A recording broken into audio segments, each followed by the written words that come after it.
దేవునికి స్తోత్రము. దేవుని బిడ్డలారా, చిన్న మాట పరిశుద్ధ గ్రంథం నుంచి చదివి మనము ఆరాధనలో ముందుకు సాగుతాము. దేవునికి స్తోత్రం. మత్తయి సువార్త 27వ అధ్యాయము 45-46 వచనాలు చదువుతున్నాను. మధ్యాహ్నము మొదలుకొని 3 గంటల వరకు ఆ దేశమంతటను చీకటి కమ్మెను. ఇంచుమించు 3 గంటలప్పుడు యేసు ఏలి ఏలి లామా సబక్తా అని బిగ్గరగా కేక వేసి, ఆ మాటకు నా దేవా నా దేవా నన్నెందుకు చేయి విడిచితివి అర్థం. దేవుడి యొక్క మాటలు మన వెలుగులో దీవించును కాక. ప్రార్థన చేసుకున్న ప్రేమ కలిగిన మా పరిశుద్ధ పరమ తండ్రి యేసయ్యా, ఇంతవరకు నడిపించిన మా ప్రభువా, అయ్యా యొక్క శుభ శుక్రవారం గుడ్ ఫ్రైడే ఆరాధనలో విధంగా మమ్మల్ని నడిపించిన వందనాలు చెల్లిస్తున్నాం ప్రభువా. అయ్యా, నీ రక్తం కిందకు వస్తున్నాం, నీ రక్తం కడిగి పవిత్రపరిచి నా ప్రాణాల విషయాలను పరిశుద్ధపరచుకొని ప్రార్థిస్తూ కొద్ది నిమిషాలు నైనా నీ వాక్యం చేత మాట్లాడండి, నాతో మాట్లాడండి, మా అందరితో మాట్లాడండి ప్రభు.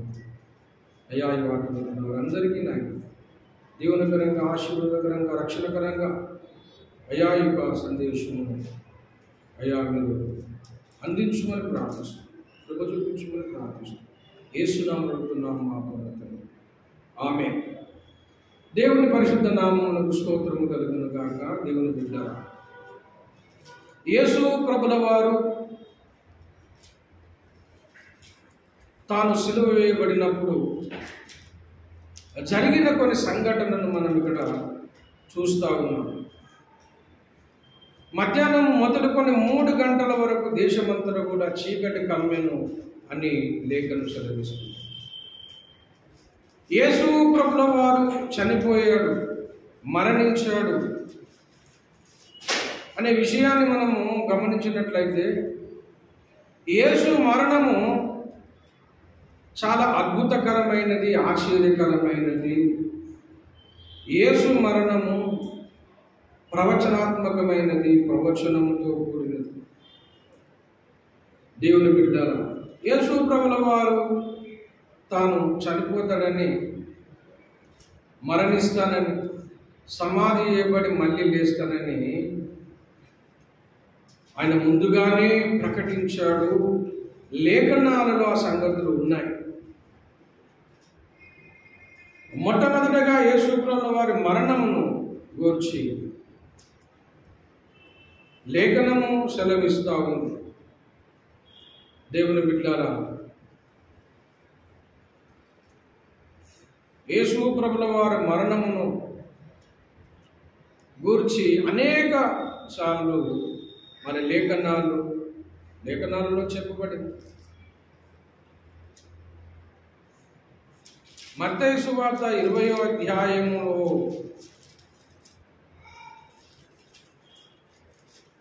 18వ వచనం చదువుతున్నా. ఇదిగో యెరూషలేమునకు వెళుచున్నాం, అక్కడ మనుష్య కుమారుడు ప్రధాన యాజకులకు, శాస్త్రులకు అప్పగింపబడును.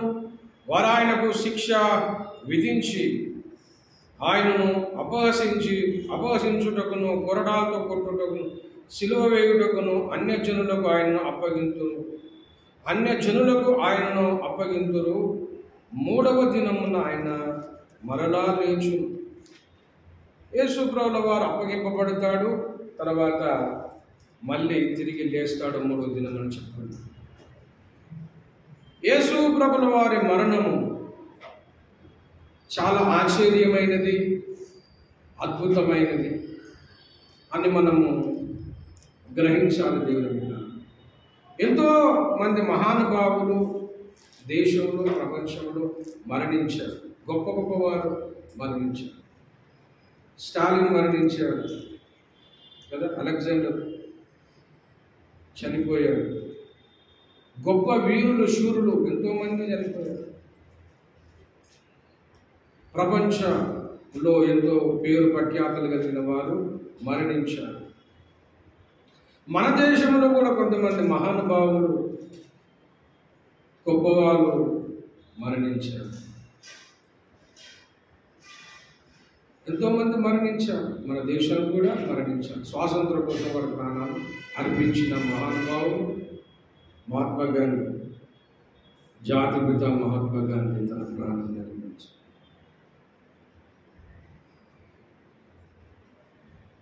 ఎంతోమంది పోరాడారు దేశం కోసం, స్వాతంత్ర ఉద్యమం కోసము ఎంతోమంది ప్రాణాలు అర్పించారు. అల్లూరి సీతారామరాజు తన ప్రాణాన్ని అర్పించారు. సుభాష్ చంద్రబోస్ తన ప్రాణం దేశం కోసం అర్పించారు. ఎంతోమంది ప్రాణాన్ని అర్పించారు. వారందరూ కూడా మరణించారు దేశ ప్రయోజనం కోసం. భారతదేశాన్ని ఆంగ్లేయులు, బ్రిటిష్ వారు 200 సంవత్సరాలు భారతదేశ వారి గుప్పిట్లో ఉంచుకున్నారు. వ్యాపార నిమిత్తము మన దేశానికి వచ్చి వ్యాపారం చేస్తామని మన దేశాన్ని వాళ్ళు పరిపాలించారు. మన దేశాన్ని నుంచి ఎంతో దోసుకొని కూడా వాళ్ళు వెళ్ళిపోయారు. దాన్ని మనము ద్వేషిస్తున్నాం, దాన్ని మనము ఎంతో ఖండిస్తున్నాం. అయితే వారి చేతిలో నుండి, ఆంగ్లేయుల ఒక హస్తాల నుండి మన దేశాన్ని మీరు మమ్మల్ని పరిపాలించడం లేదు, మీరు మా మీద అధికారం చెలాయించడం లేదు, మా దేశాన్ని మేమే పరిపాలించుకుంటాం అని చెప్పి ఎంతోమంది స్వాతంత్ర యోధులు వారి ప్రాణాలు అర్పించారు, బలి అయిపోయారు.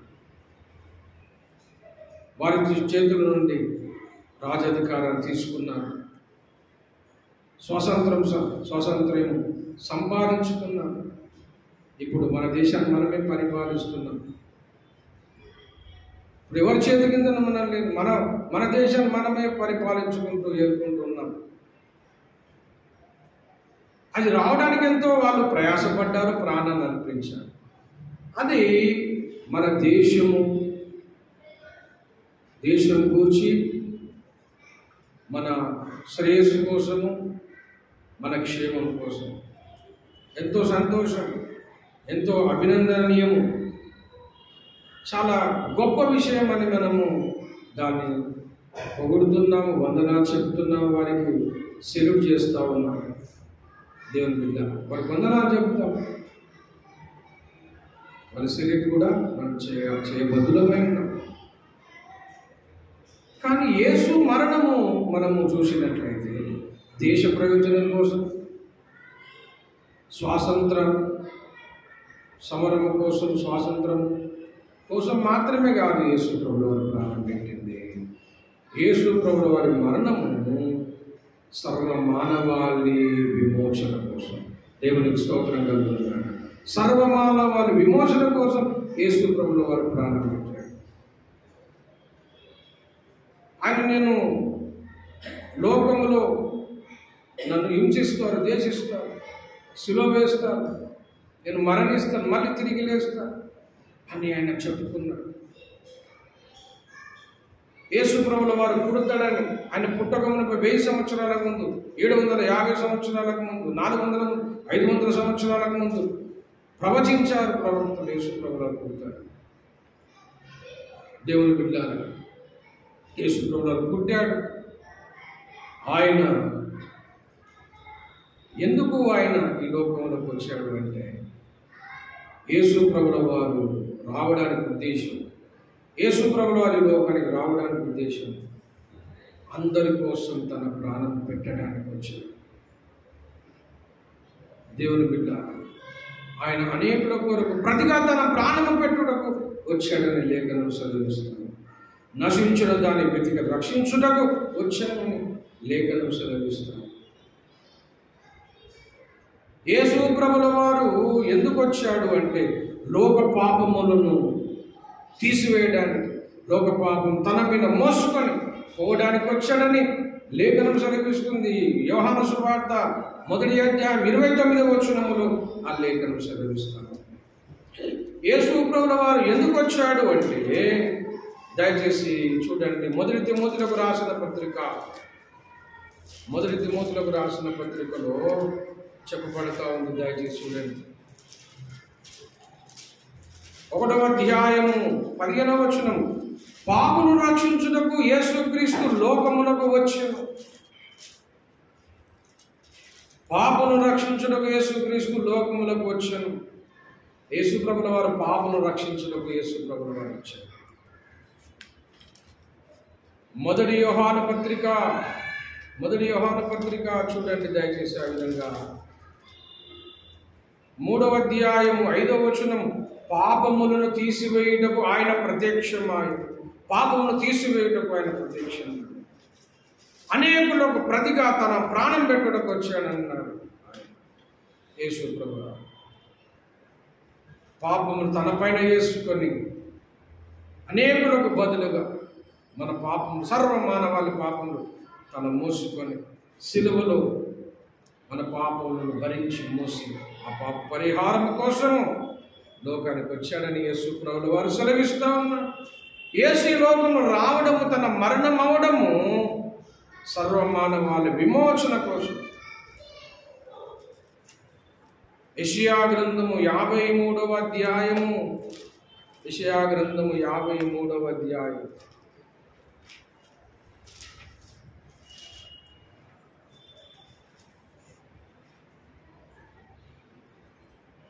10వ వచనం, అతడు తన్ను తానే అపరాధ పరిహారార్థ బలిగా చేయగా అతని సంతానం చూస్తుంది అని లేఖనము సెలవిస్తుంది.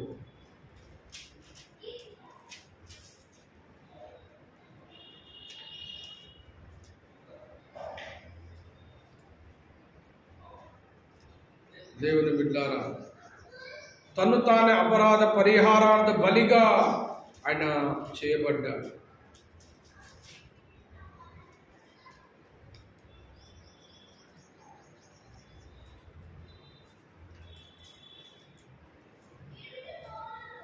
ఐదవ వచనము, యెషయా గ్రంథం 53:5, మన అతిక్రమ క్రియలను బట్టి అతడు నలగగొట్టబడెను, మన దోషమును బట్టి నలగగొట్టబడెను.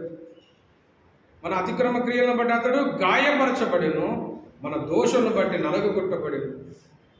మన సమానార్థమైన శిక్ష అతని మీద పడెను, అతడు పొందిన దెబ్బల వలన మనకు స్వస్థత కలుగుచున్నది. మన సమానార్థమైన శిక్ష అతని మీద పడెను. సమాధానమునకు మనను సమాధానపరచాలని మనకు బదులుగా ఆయన నలగొట్టబడ్డాడు, శిక్ష వేయబడ్డాడు యేసు ప్రభువుల వారు. దేవుని బిడ్డలు, యేసు మరణము మన పాప విమోచనకు కారణం.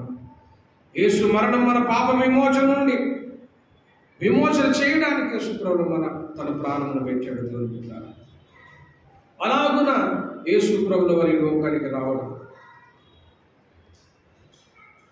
మన అందరికి బదులుగా తన ప్రాణం పెట్టడానికి, విమోచన క్రయధనముగా తన ప్రాణం పెట్టడానికి యేసు ప్రభువుల వారు ఈ లోకానికి వచ్చాడు. దేవుని బిడ్డ, అయితే ఆ మరణమైనప్పుడు కొన్ని గొప్ప సంగతులు జరిగినాయి. దయచేసి చూడండి. మత్తయి సువార్త 27వ అధ్యాయము 45, మధ్యాహ్నం మొదలుకొని 3 గంటల సేపు దేశమంతటా చీకటి ఆయన మరణించినప్పుడు దేశమంతా కూడా చీకటి అయింది. గమనించాలి.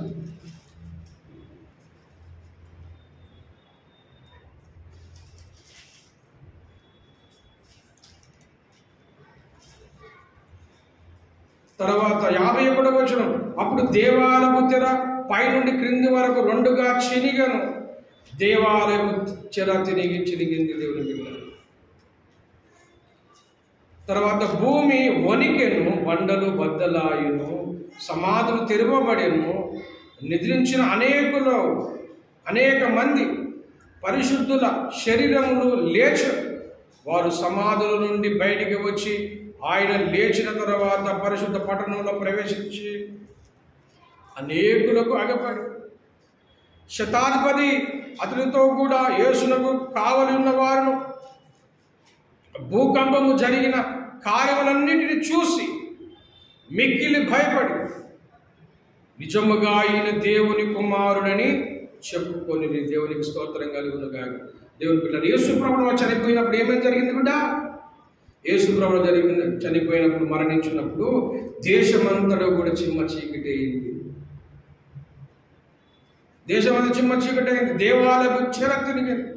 దేవాలయపు తెర అంటే అర్థం ఏంటంటే దేవాలయము ఒక 3 అంతస్తుల భవనమంతా ఎత్తుగలదు. ఆ 3 అంతస్తుల ఎత్తైన ఆ భవనము పైనుండి కింది వరకు ఉన్న తెర, ఇంత మందంతో ఉంటున్న తెర పైనుండి కిందికి మరి చినిగిందని చెప్తాము. పైనుండి కింది వరకు తెర చినిగేను. ఇంత లావు తెర, ఇంత లావు చింపినా తిరిగనేది పైనుండి కింది వరకు 3 భవనములంత ఎత్తున్న చెర తిరిగిపోయింది. దేశమంతా చీకటి అయిపోయింది. తర్వాత భూమి వణికిందట. భూమి వణికింది, బండలు బద్దలైనాయి, సమాధులు తెరవబడ్డాయి. నిద్రించిన వారు అనగా చనిపోయిన వారు అనేకులు పరిశుద్ధులు శరీరములు సమాధుల నుండి లేచినాయి. లేవడమే కాదు, అనేకులకు వారు కనబడ్డారు. ఇది ఎవరైనా చనిపోయినప్పుడు జరిగిందా? ఏ మహానుభావుడైనా, ప్రపంచంలో గొప్పవాళ్ళు, మేధావులు, గొప్పవాళ్ళు, ఎంతోమంది గొప్ప వ్యక్తులు చనిపోయారు. కానీ ఎవరు చనిపోయినప్పుడు దేశమంతా చీకటి కాలేదు, సమాధులు తెరవబడలేదు, భూకంపము కలగలేదు, బండలు బద్దలు కాలేదు, చనిపోయినా తిరిగి లేవలేదు, చెర జరగలేదు, ఎన్నో అద్భుత కార్యాలు జరిగినాయి. మరి ఎవరు చనిపోయినవి జరగలేదు. యేసు ప్రభువు చనిపోయినప్పుడు, ఆయన మరణించినప్పుడు దేవుని బిడ్డారా ఇలాంటి అద్భుత కార్యం జరిగినాయి. మహాత్మా గాంధీ చనిపోయిన తర్వాత 3వ రోజుకు సరోజిని నాయుడు అనే మరి వ్యక్తి, ఆమె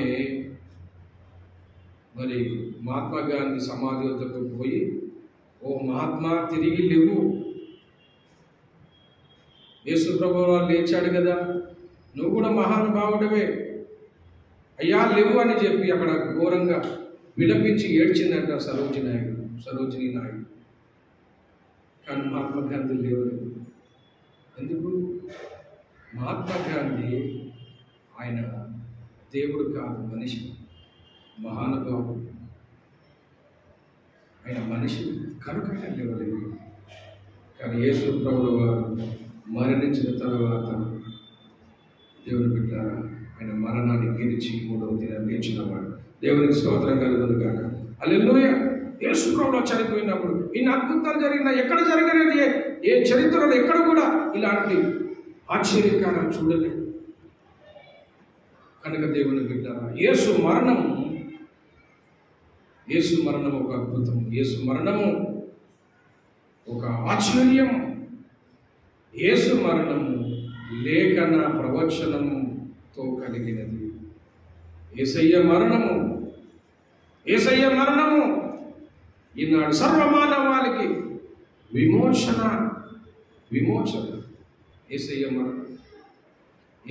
మరణము మనకెంతో శుభమైంది. దేవుని దేశ నాయకులు, గొప్పవాళ్ళు, మహానుభావులు, స్వాతంత్ర యోధులు ఎంతోమంది మరణించారు. వాళ్ళు మరణించడము మనకు సంతోషం కాదు, బాధకరం. వైఎస్ రాజశేఖర రెడ్డి గారు ఉన్నారు, ఎంతోమందికి మేలు చేశారు. ఆయన చనిపోయిన వార్త విని ఎంతోమంది గుండెపల్లికి గుండెపోటు ఆయన చనిపోయిన మా నాయకుడు చనిపోయాడు, మంచి నాయకుడు చనిపోయారు చాలామంది. ఒక మంచి నాయకుడు మాకు లేడే అని చనిపోయారు. ఇందిరాగాంధీ చనిపోయినప్పుడు ఎంతోమంది బాధపడ్డారు. మహాత్మా గాంధీ చనిపోయినప్పుడు ఎంతో మనకు వేదన, దేశం ఎంత నష్టపోయింది. మహానుభావులను పొడగొట్టుకున్నాము. గొప్పవారు ఉంటే మంచి పరిపాలన ఉండేది, దేశం బాగుండేది అని బాధపడ్డారు. వాళ్ళు చనిపోవడము మనకు బాధకరము, నష్టం. కానీ యేసయ్య మరణము చాలా ఆశ్చర్యము.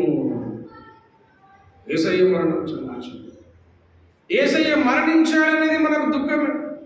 శిలువ మరణం పొందా దేవుని బిడ్డ. ఏ పాపము చెయ్యలేని యేసు ప్రభువు, నా యందు పాపం ఉన్నదని ఎవడు స్థాపించగలని చెప్పిన యేసు ప్రభువు. ఆయనలో ఏ పాపము లేదు.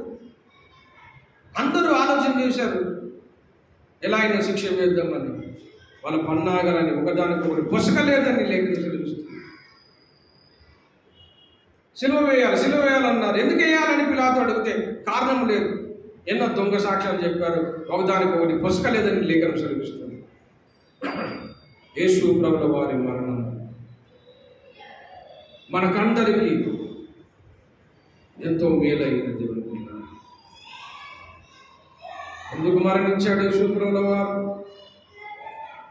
ఎందుకు మరణించాడు యేసు ప్రభుల వారు? ఎందుకు తెలుసా? సర్వమానవాన్ని రక్షించడానికి. సర్వమానవాళి పాపములో ఉంది.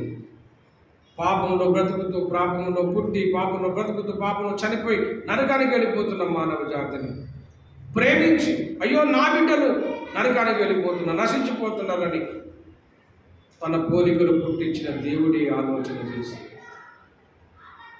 వీళ్ళని ఎలాగైనా విడిపించాలని ఆలోచన చేసి ఆయన ఇలా రక్షించాలనుకున్నాడు.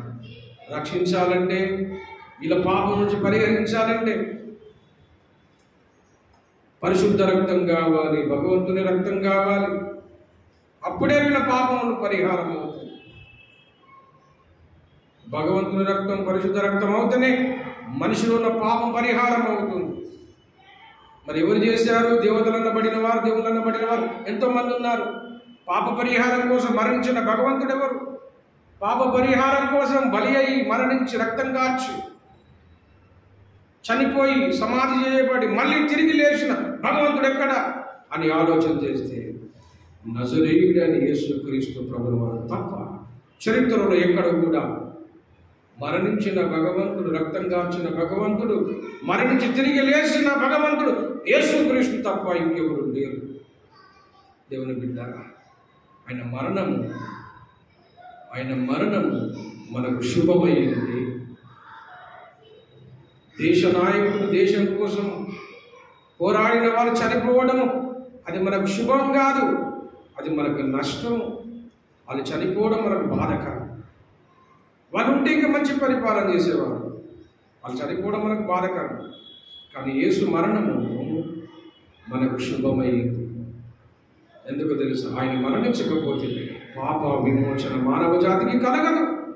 ఆయన మరణించకపోతే మన నరక పాత్రులము అయ్యేవారు మానవ జాతి.